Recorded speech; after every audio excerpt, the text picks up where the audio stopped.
صراط الذين أنعمت عليهم غير المغضوب عليهم ولا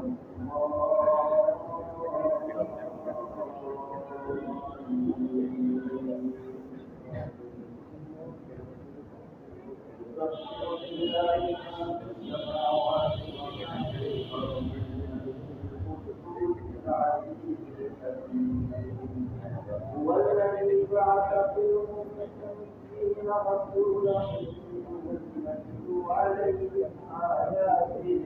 يتلو عليهم آياته ويزكيهم ويعلمهم الكتاب والحكمة وإن كانوا من قبل لفي ضلال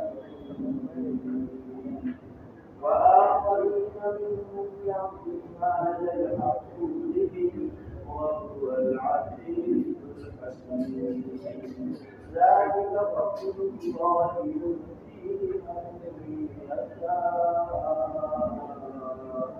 والله ذو الفضل العظيم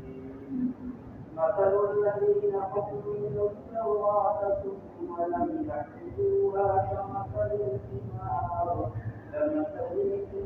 يحمل أسفارا بئس مثل القوم الذين كذبوا بآيات الله